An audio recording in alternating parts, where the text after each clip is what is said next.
विद्यार्थी नमस्कार, मैं इनके यादव अपने ऑनलाइन प्लेटफॉर्म इनके एग्जाम पास पर आप सभी विद्यार्थियों का तहे दिल से हार्दिक स्वागत और अभिनंदन करता हूं। साथियों, आज के बिना वक्त गवाए सीधे कक्षा कार्यक्रम को शुरू करते हैं। बेहद महत्वपूर्ण क्लास और हमारी इस टेस्ट सीरीज का तीसरा आज संस्करण आप लोगों के लिए मैं लेकर आया हूं। परीक्षा के लिए बेहद महत्वपूर्ण उपयोगी, चाहे फिर वो एसएससी का एग्जाम हो, चाहे आरपीएससी का, चाहे आरएमएसएसबी का, अगर सभी एग्जामों को दृष्टिगत रखा जाए तो ये प्रश्न विगत परीक्षाओं से लेकर आगामी परीक्षाओं के लिए बहुत महत्वपूर्ण सिद्ध होने वाले हैं। और साथियों, इसी क्रम में सीधे क्वेश्चन नंबर 51 आ रहा है आपके स्क्रीन पर, संस्करण नंबर 3। चलिए शुरुआत करते हैं। आप प्रश्न को देखिए, सैनकाकू द्वीप किन देशों के मध्य विवादित स्थल है? एक बहुत अच्छा प्रश्न है। आरपीएससी ने इस एग्जाम को सेकंड ग्रेड में एक बार पुट आउट किया था। साथियों, यहां पर देखिए सैनकाकू द्वीप है, तो अब सैनकाकू द्वीप की अगर हम स्थिति देखें तो स्वाभाविक रूप से इसकी जो लोकेशन है वो प्रशांत महासागर में है, और प्रशांत महासागर में है। साथियों, ऑप्शन देख लेते हैं। ये अगर इसकी बात करें तो ये यहां पर चीन व जापान, दूसरा चीन व मलेशिया, चीन व रूस, रूस व जापान। अगर साथियों इन ऑप्शन में यहां पर देखिए चीन और जापान के मध्य विवादित है सैनकाकू द्वीप, और सैनकाकू द्वीप को दियाओयू भी कहते हैं। ठीक है, तो दियाओयू यहां पर देखिए, अगर हम देखें तो इसको दियाओयू भी कहा जाता है। ये लीजिए, इसका दूसरा नाम है। बहुत अच्छा प्रश्न है। प्रशांत महासागर में है सैनकाकू द्वीप, और चीन और सीधे तौर पर जापान के मध्य विवादित है, क्योंकि सीधे तौर पर अगर हम देखें तो प्रशांत महासागर में चीन और जापान दोनों देश अपनी एक राजनीतिक से लेकर आर्थिक आधिपत्य को भी सीधे तौर पर यहां पर प्रेजेंट करते हैं। चलिए आगे चले। 52 नंबर क्वेश्चन आपके स्क्रीन पर आ रहा है। निम्न में से सुमेलित कीजिए। तो यहां पर सुमेलित करना है। एक तरफ सूची फर्स्ट दी हुई है, दूसरी तरफ सूची सेकंड दी हुई है। साथियों देखिए, यहां पर एक तरफ अगर हम देखें तो कुछ देश दिए गए हैं, और दूसरी तरफ देखें तो हम चक्रवात दिए गए हैं। ये स्थायी चक्रवात है जो मोस्टली हमेशा चलते रहते हैं। हमेशा का मतलब मेरा तात्पर्य है कि स्थायी चक्रवात है। एक्चुअल में क्या, कई चक्रवात तो क्या परिस्थिति वंश उठते हैं। यहां अगर हम देखें तो देखिए ऑस्ट्रेलिया। साथियों, ऑस्ट्रेलिया में आने वाले तूफानों को विली विलीज कहा जाता है। विली विली, तो ये बहुत अच्छा प्रश्न है। इसका मतलब ए में 2 आना चाहिए। मैं यहां पर थोड़ी सी इसलिए ये बात करता हूं, चाहे तो आंसर को आप पहले भी कर लें, लेकिन आप ऑप्शन देखकर सीधा उत्तर पता लगाएं, ताकि आपका समय भी बचे और आपका प्रश्न सीधे तौर पर सही हो। यानी इसका मतलब जिस भी ऑप्शन में अगर 2 नहीं है तो वो ऑप्शन खारिज कर दें आप पहले ही, ताकि आपका समय बचे। तो ये 2 तो बिल्कुल समाप्त हो चुके हैं। इस तरह देखिए चीन, और चीन में आने वाले तूफानों को टाइफून कहा जाता है। भारत में आने वाले तूफानों को चक्रवात। अगर आप दोनों ऑप्शनों को देखें तो 2 3 4 2 3 4, यहां से हम उत्तर नहीं बता सकते। फिर यहां पर देखिए संयुक्त राज्य अमेरिका, और संयुक्त राज्य अमेरिका में आने वाले तूफान हरिकेन कहलाते हैं, और फिलीपींस में आने वाले तूफान क्या कहलाते हैं? बागियो कहलाते हैं। तो यहां पर देखिए बहुत अच्छा प्रश्न है। उत्तर नंबर 2 बहुत सही हो जाएगा। साथियों, यहां पर आपने देखा होगा टॉर्नेडो, हरिकेन, टाइफून और ये विली विलीज। तो यहां पर विली विली कहां होगा? ऑस्ट्रेलिया में। अक्सर मैक्सिमम एग्जाम में इस क्वेश्चन को पुट आउट किया जाता है। नेक्स्ट क्वेश्चन 53 आपके स्क्रीन पर देखिए, बहुत अच्छा प्रश्न है। टॉर्नेडो बहुत प्रबल उष्ण कटिबंधीय चक्रवात है जो उठते हैं। एक्चुअल में हरिकेन, टाइफून और टॉर्नेडो और विली विली, ये 4 आप याद रख लीजिए परीक्षा के तौर पर। तो यहां पर देख लीजिए, टॉर्नेडो बहुत प्रबल उष्ण कटिबंधीय चक्रवात है जो उठते हैं। ऑप्शन देख लेते हैं साथियों। कैरेबियन सागर, दक्षिणी चीन सागर, भूमध्य सागर और उत्तरी सागर। देखिए यहां पर बिल्कुल सटीक उत्तर यहां पर आ रहा है कैरेबियन सागर।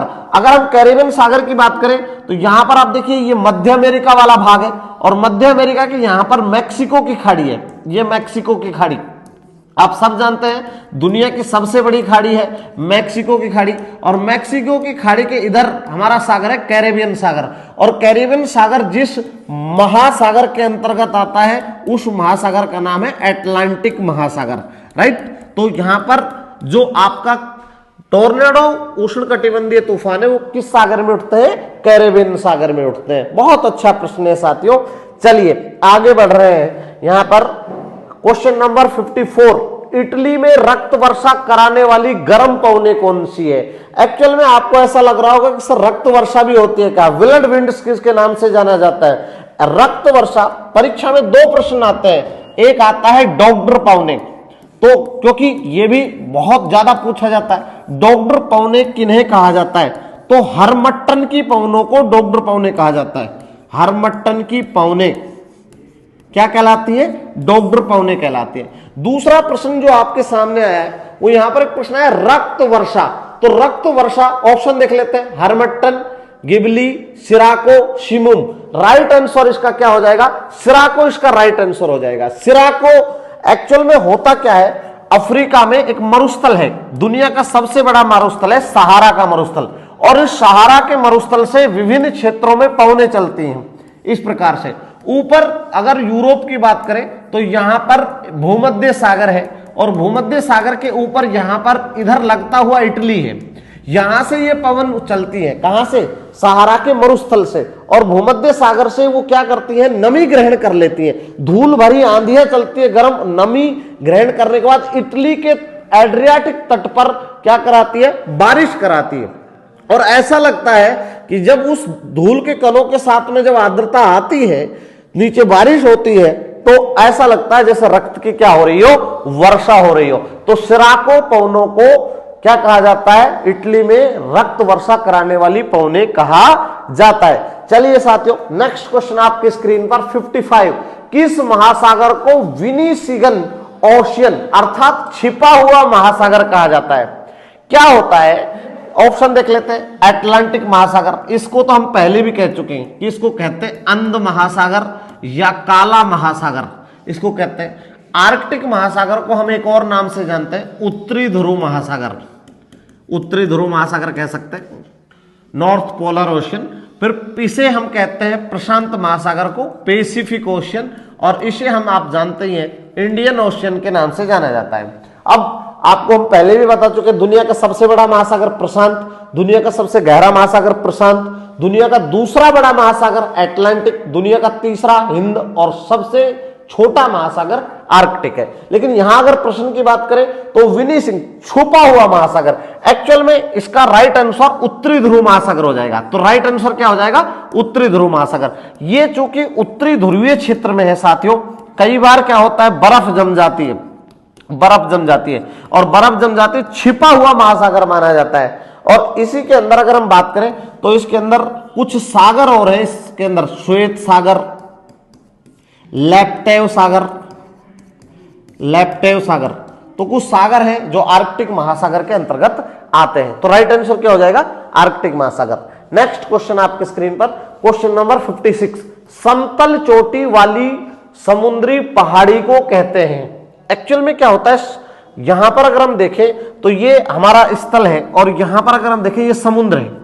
समुद्र के अंदर भी विभिन्न प्रकार की स्थलाकृतियां पाई जाती हैं, और समुद्र के अंदर ये वाटर है, यहां पर देख लेते हैं, ये पूरा पानी भरा है, ये समुद्र है। इसमें क्या होता है, कई बार कुछ स्थलाकृतियां समुद्र के अंदर भी क्या होता है कि इस प्रकार से गोल प्रकार की समतल स्थलाकृतियां पाई जाती हैं। यानी हम ये कह सकते हैं कि ये जो ग्योट कहते हैं, इसे ग्योट, ठीक है, बहुत अच्छा प्रश्न है। तो ये ऊपर से समतलीकृत होती है और गोलाकार रूप में होती है, पानी में डूबी हुई होती है, और इसे हम क्या कहते हैं? ग्योट कहते हैं। आपने देखा होगा समुद्रों में भी पर्वत, पहाड़ियां, जिन्हें हम कटक कहते हैं, वो पाए जाते हैं। तो यहां पर समतल चोटी क्या कहलाती है? ग्योट कहलाती है। क्या कहलाती है?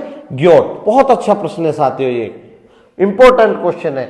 समुद्री चोटी, समतल चोटी वाली समुद्री पहाड़ी को कहते हैं। इसमें ऊपर से ये समतलीकृत होती है, गोलाकार रूप में होती है। चलिए नेक्स्ट क्वेश्चन, यहां पर 57 नंबर, जल लवणता की प्रवणता को दर्शाता है। एक बात ध्यान रखिए, जल में गहराई के साथ में, अब जल और जल में पाई जाती है लवणता, और लवणता का बढ़ना या घटना इस प्रकार से जब लवण की मात्रा को दर्शाती है, वो दर्शाती है प्रवणता। अब यहां पर देखिए, यहां पर ऑप्शन देख लेते हैं जल की प्रवणता, थर्मोकेलाइन, हेलोकेलाइन, पाइकलाइन और साल्टोलाइन। हमें ऐसा लगेगा यहां इसका उत्तर जो होगा वो क्या होगा, हेलोकेलाइन। क्या होगा, हेलोकेलाइन। और जो समुद्र में तापमान, गहराई के साथ जो तापमान में परिवर्तन होता है और उसको दर्शाती है वो क्या कहलाती है, थर्मोकेलाइन। क्या कहलाती है, थर्मोकेलाइन। एक बात तो ये हो गई, यहां इसका उत्तर क्या होगा, हेलोकेलाइन। दूसरी महत्वपूर्ण बात, यहां पर एक बहुत अच्छा प्रश्न आता है कि सब समुद्र में औसत लवणता कितनी पाई जाती है।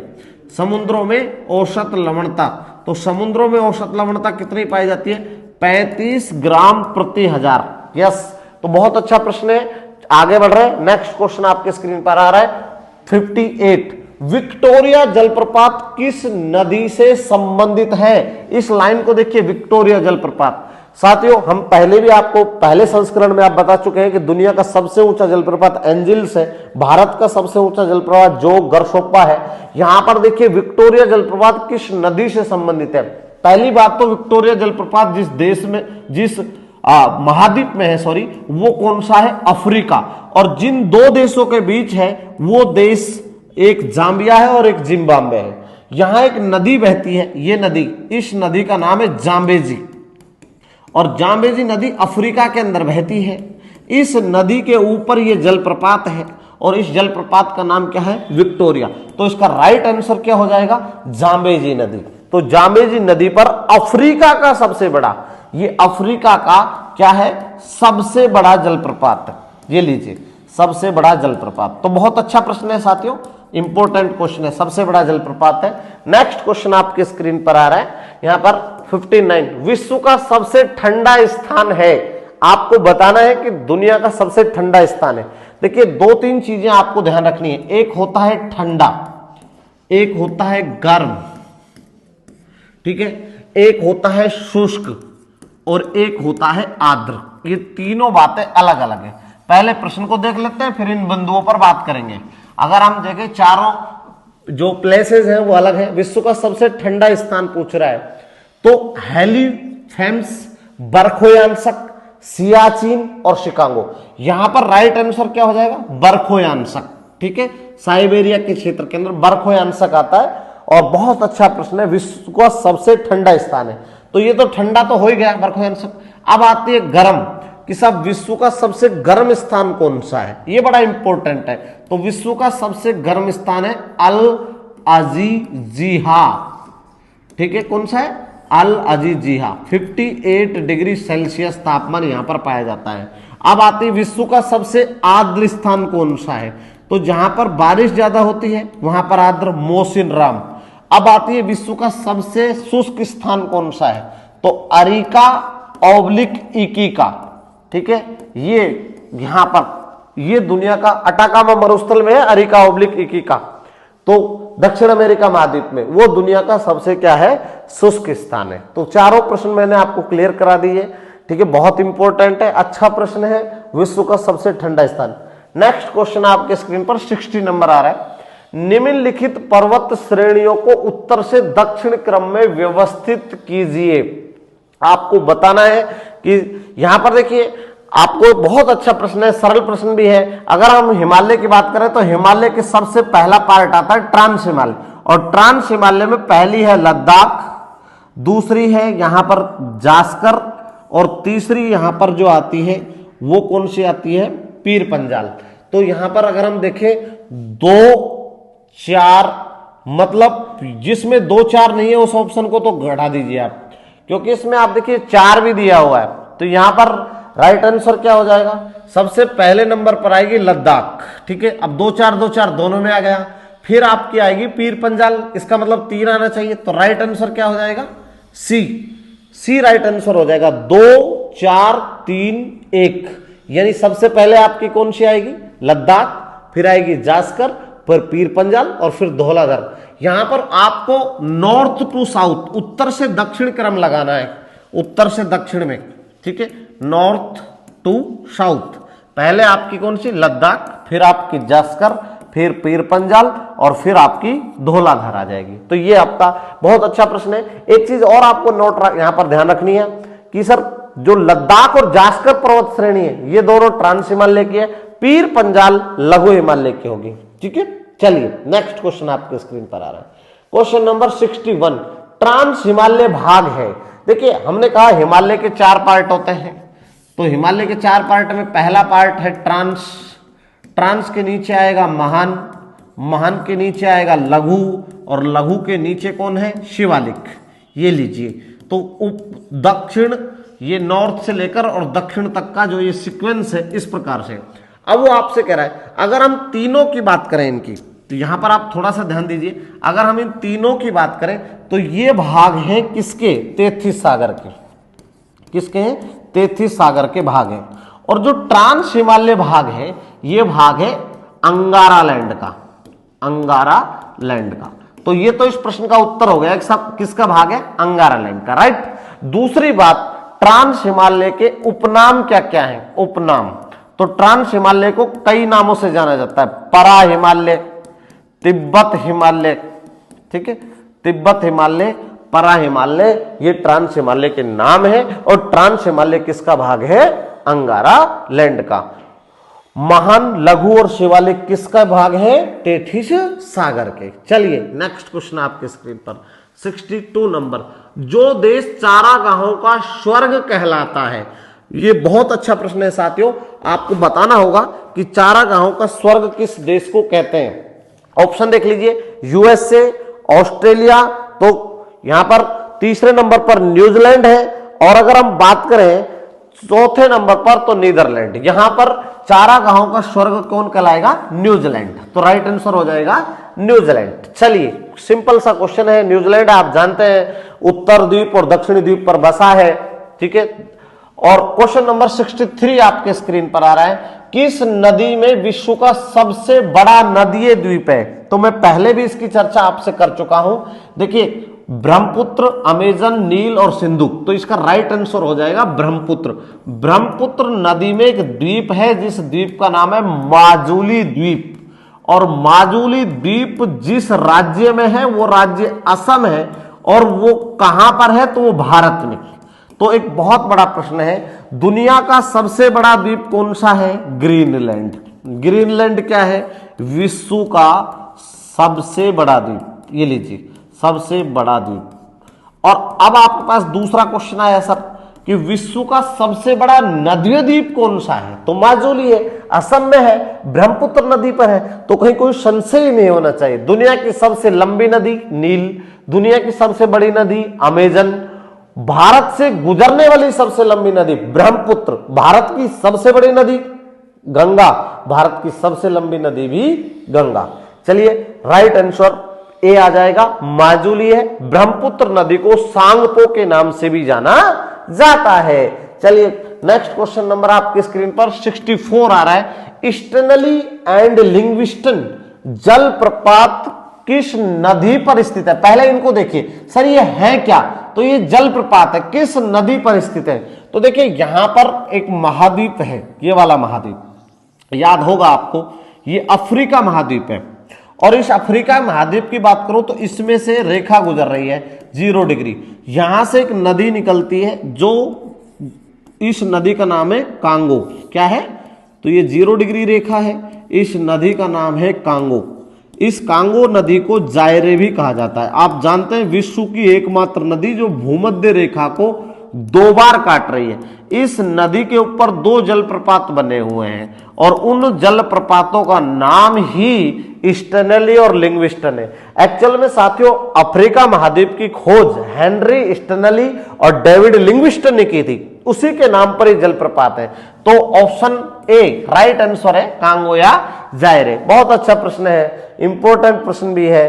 कांगो नदी को मध्य अफ्रीका का हाईवे भी कहा जाता है। चलिए आगे बढ़ रहे हैं, आप स्क्रीनशॉट ले सकते हैं।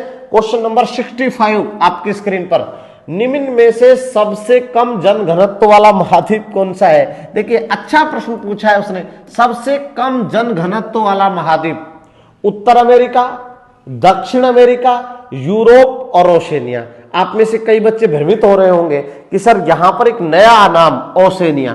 साथियों ओशेनिया को ही ऑस्ट्रेलिया कहा जाता है, ये बात बिल्कुल सही है, लेकिन हम अक्सर ये पढ़ते हैं ऑस्ट्रेलिया महाद्वीप, ठीक है। लेकिन Australia is a country not is continent, because largest country of the Oceania is Australia.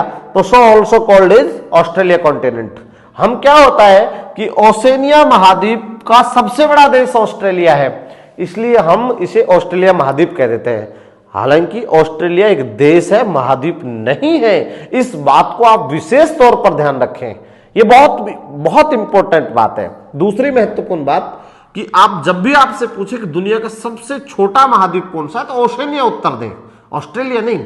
हाँ, वो अलग बात है, अगर ऑप्शन में ऑस्ट्रेलिया नहीं है तो ओशनिया नहीं है तो ऑस्ट्रेलिया आप कर सकते हैं। तो बहुत अच्छा प्रश्न है। सबसे कम जन घनत्व वाला, तो देखिए उत्तर अमेरिका, दक्षिण अमेरिका, यूरोप और ओशनिया। साथियों, इसका राइट आंसर होगा ओशनिया। ओशनिया में यानी ऑस्ट्रेलिया। क्यों होगा वो सुनिए। ऑस्ट्रेलिया के अंदर जमीन ज्यादा है और लोग कम है, यानी ऑस्ट्रेलिया के पास में क्षेत्रफल तो कैसा है, क्षेत्रफल है अधिक, और क्षेत्रफल अधिक है और पॉपुलेशन कैसी है, जनसंख्या क्या है, कम है। तो ये एक मुद्दा है, बहुत अच्छी बात है कि सर यहां पर जनसंख्या कैसी है, कम है और क्षेत्रफल अधिक है, ओशनिया। अब आपके मन में एक प्रश्न और भी चल रहा होगा कि सर सर्वाधिक जन घनत्व किस महाद्वीप का है, सर्वाधिक जन घनत्व वाला महाद्वीप। आपने कम तो देख लिया, लेकिन सबसे अधिक किसका है, तो साथियों सबसे अधिक किसका है, एशिया का।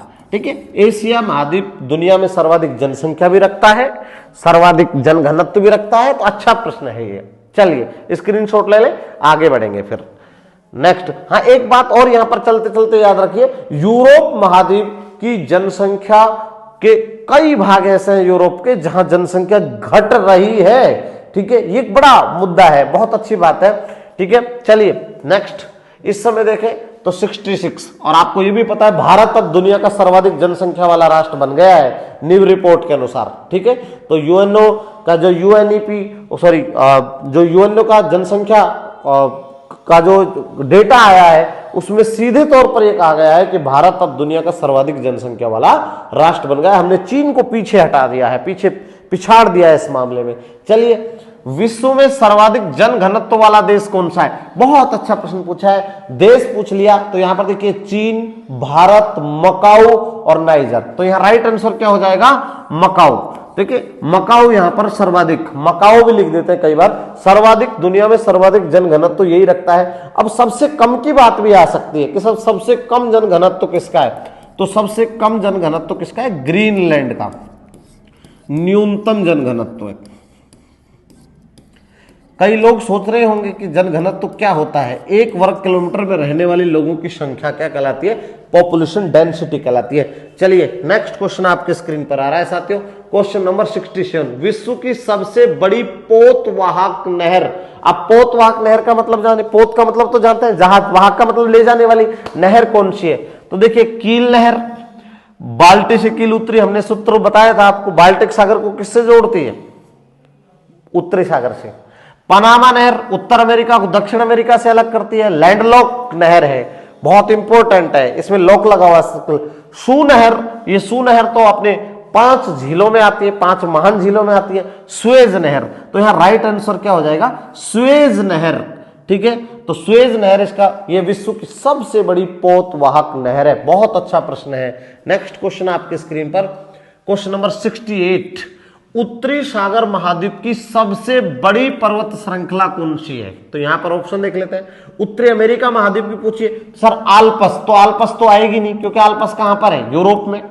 अपलेशन, तो ये भी नहीं आएगी, अपलेशन पर्वतमाला उत्तर अमेरिका के अंदर नहीं है।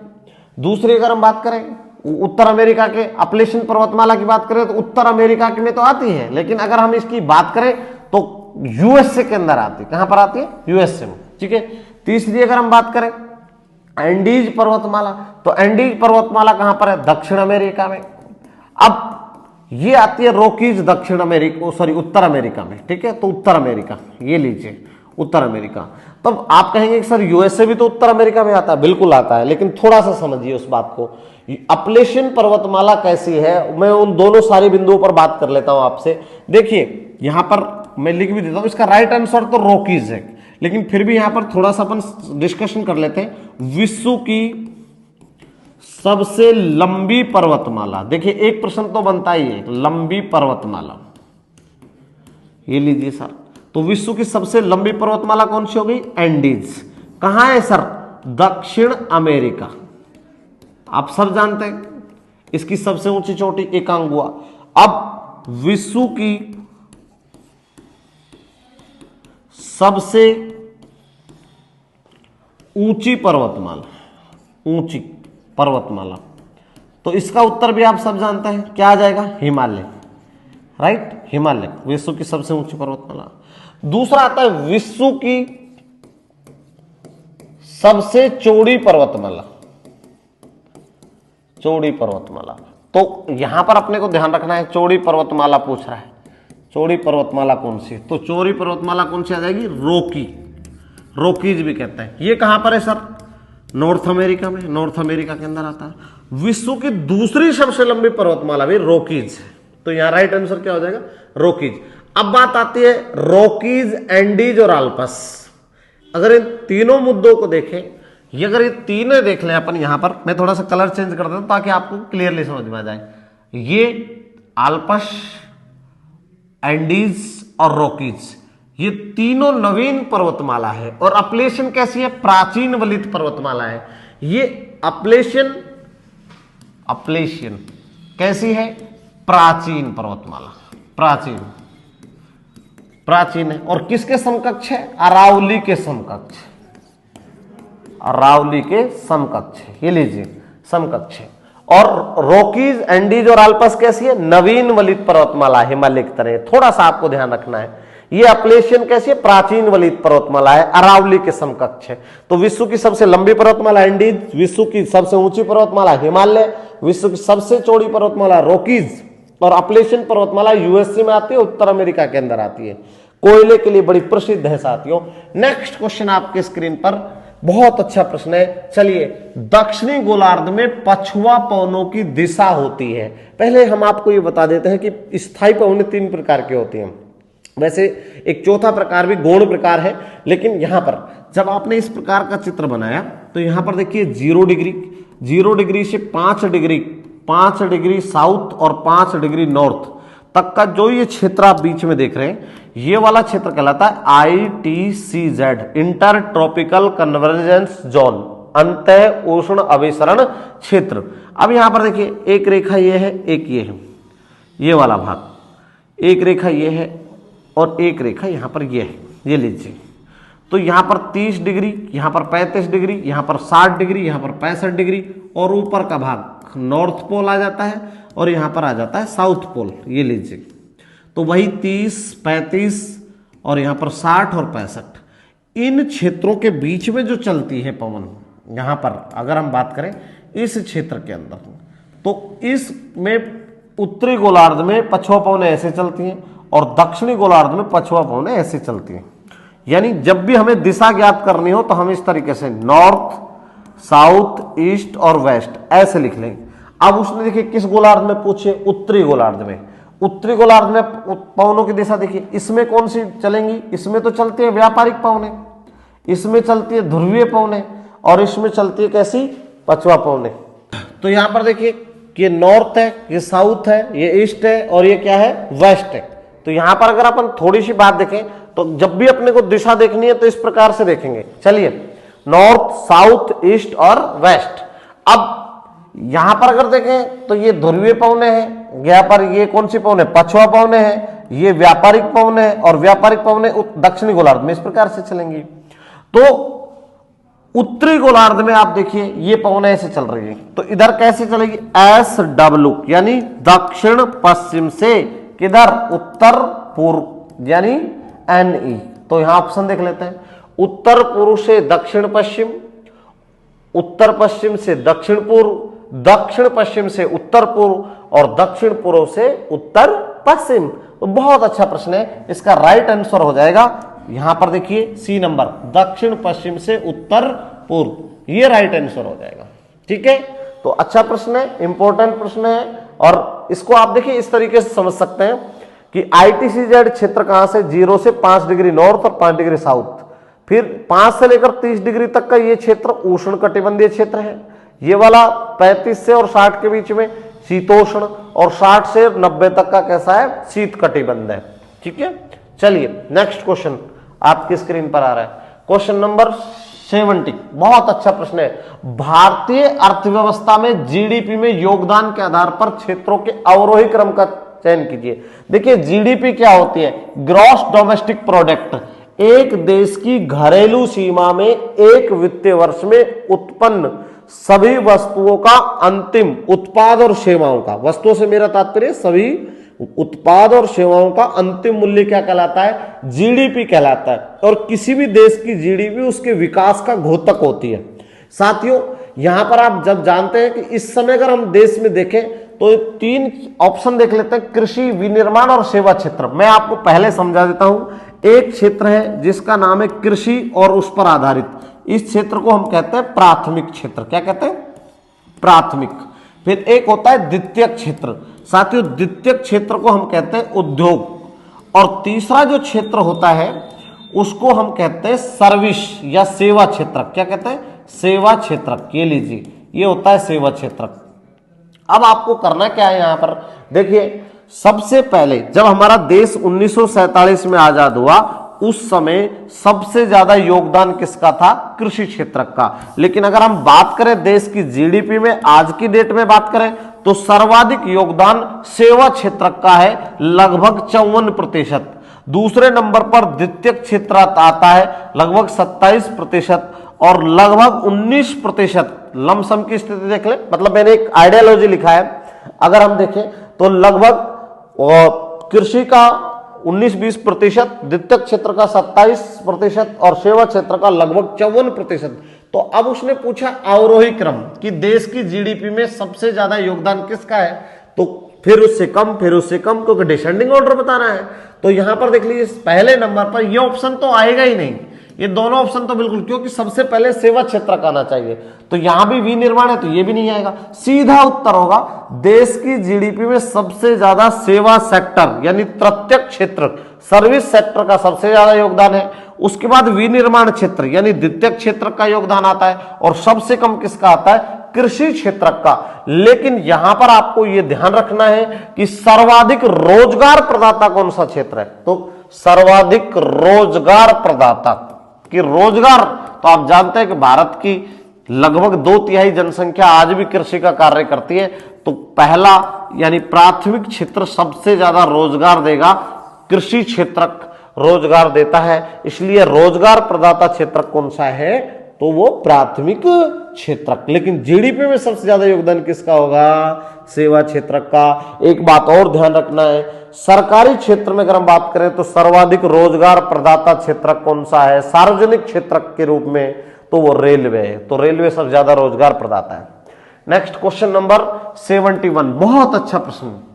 निम्न में से किस राज्य में स्त्री साक्षरता की दर जनगणना 2011 में देश में सबसे कम है? तो आपको ये बताना है, ये इंपॉर्टेंट है कि अगर देखें तो सबसे कम स्त्री साक्षरता किसकी है? तो बिहार की है, लगभग 51.5%, ये इसकी बिहार की। दूसरा नंबर हमारा आता है राजस्थान का, ठीक है, लगभग 52.1%। तो दूसरे नंबर पर, तो यहां इसका राइट आंसर क्या आ जाएगा? बिहार। सबसे कम पूछा है उसने, सबसे कम किसकी है महिला साक्षरता दर? तो वो बिहार की है। और देश में दूसरे नंबर पर हम आते हैं। तो हमारे यहां थोड़ा सा ये संकेत अच्छा नहीं है हमारे राजस्थान के लिए। चलिए कोई बात नहीं, तो ये अच्छा प्रश्न है, अक्सर पूछा जाता है। नेक्स्ट क्वेश्चन आगे बढ़ रहे हैं स्क्रीन पर। 72, भारत में कृषि सेंसस कितने वर्षों के अंतराल पर की जाती है? देखिए कृषि सेंसस का मतलब होता है कृषि गणना। तो कृषि गणना 5 वर्षों के अंतराल पर की जाती है, आफ्टर 5 ईयर। आफ्टर 5 ईयर तो 5, तो इसका राइट आंसर क्या हो जाएगा? 5। ये क्वेश्चन आरपीएससी ने पूछा था, आरपीएससी ने एचएम के एग्जाम में इसको पूछा था कि 5 ईयर के बाद में की जाती है। अभी कौन सी गणना की जा रही है? तो 11वीं कृषि गणना की जा रही है, 11वीं कृषि गणना। तो ये लेट हो गई थी, 2022 में की जा रही है, कोविड के कारण लेट हो गई थी, कोविड के कारण इसमें देरी हुई। हर 5 साल बाद होती है और ये 11वीं कृषि गणना है जो अब की जा रही है, ठीक है। तो कृषि मंत्रालय द्वारा कराई जाती है। बहुत अच्छा प्रश्न है साथियों। नेक्स्ट क्वेश्चन आपके स्क्रीन पर आ रहा है 73, निम्न किन गैसों के प्रदूषण से अम्ल वर्षा होती है? तो अम्ल वर्षा का मतलब एसिड रेन। तो एसिड रेन के लिए कौन रेस्पॉन्सिबल है? अम्ल वर्षा के लिए कौन सी गैस है? तो देखिए सबसे ज्यादा रेस्पॉन्सिबल है SO2 यानी सल्फर डाइऑक्साइड, ये 70 से 60% रेस्पॉन्सिबल है। दूसरी अगर हम बात करें तो यहां पर NO2 की बात करें तो नाइट्रस ऑक्साइड भी इसके लिए, क्योंकि यहां पर 30 से 40% ये भी रेस्पॉन्सिबल है। तो सबसे ज्यादा सल्फर डाइऑक्साइड रेस्पॉन्सिबल है अम्ल वर्षा के लिए। तो ऑप्शन देख लेते, कार्बन डाइऑक्साइड, ये तो ऑप्शन सही नहीं है, कार्बन ये भी नहीं है, नाइट्रस ऑक्साइड और सल्फर डाइऑक्साइड, ठीक है। तो ये कार्बन डाइऑक्साइड इसमें भी आया है तो ये भी गलत है। इसका राइट आंसर हो जाएगा नाइट्रस ऑक्साइड और सल्फर डाइऑक्साइड। लेकिन अगर इसमें भी पूछे कि सर्वाधिक कौन रेस्पॉन्सिबल है तो सर्वाधिक कौन है? SO2। तो सबसे ज्यादा अम्ल वर्षा के लिए कौन रेस्पॉन्सिबल है? SO2। और दूसरे नंबर पर कौन है? Nitrous oxide. चलिए नेक्स्ट क्वेश्चन आपकी स्क्रीन पर 74 नंबर क्वेश्चन आ रहा है, निम्न में से कौन सा सुमेलित नहीं है? आपको बताना है। एक तरफ पवन दी हुई है, दूसरा तरफ क्षेत्र दिया हुआ है कि भाई ये जो पवन है इस क्षेत्र में चलती है क्या? तो फोहन, बिल्कुल फोहन तो स्विट्जरलैंड में चलती है, बहुत अच्छी है, यहां पर ये राइट आंसर है। पैम्पेरो भी दक्षिण अमेरिका में चलती है। हबूब ये गर्म पवन है, सूडान में चलती है। बुरान कनाडा में, ये गलत है, यानी सुमेलित नहीं आएगा, क्योंकि बुरान कहां चलती है? ये चलती है रूस व मध्य एशिया में चलती है। तो ये लीजिए, तो ये ऑप्शन इसका क्या है? गलत है। तो यहां पर राइट आंसर क्या हो जाएगा? राइट आंसर डी हो जाएगा। चलिए नेक्स्ट क्वेश्चन आपके स्क्रीन पर, और यहां पर देख लीजिए बहुत अच्छा प्रश्न है साथियों। ये देखिए यहां पर अंतिम, आज के इस सीरीज का अंतिम क्वेश्चन है, टार्टर जल संधि। देखिए इंपॉर्टेंट है, किन प्रदेशों को अलग करती है?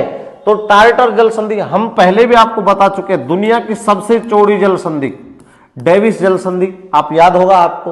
और हम ये भी आपको जिब्राल्टर जल संधि भी पढ़ा चुके हैं। तो कहने का मतलब मेरा ये है यहां पर कि यहां पूछा गया टार्टर जल संधि। अच्छा प्रश्न है यहां पर, जापान व रूस, सखालिन द्वीप व रूस, फिलीपींस व रूस और टर्की व रूस। अगर अलग करना पूछा है तो ये किस किस को अलग करती है? साथियों सखालिन द्वीप को किससे अलग करती है? रूस से अलग करती है। तो यहां पर ये जल संधि है टार्टर जल संधि, ठीक है। तो सखालिन द्वीप को किससे? रूस से। तो इसका राइट आंसर क्या हो जाएगा? बी। ये लीजिए सखालिन द्वीप को। तो ये अगर हम देखें, अच्छा प्रश्न था साथियों। तो यहां पर देखिए आज का हमारा एक अच्छा कार्यक्रम समाप्त होता है। अगर हमारा चैनल आपको अच्छा लग रहा है, आपको हमारे इस चैनल से कुछ अच्छे आपके एग्जाम में आने वाले प्रश्न, अगर आपको ये लग रहा है कि हम ये चैनल अच्छा है, तो हमारे चैनल को लाइक करें, शेयर करें, सब्सक्राइब करें। अब मैं आपसे लेता हूं विदा। जय हिंद, जय भारत, धन्यवाद।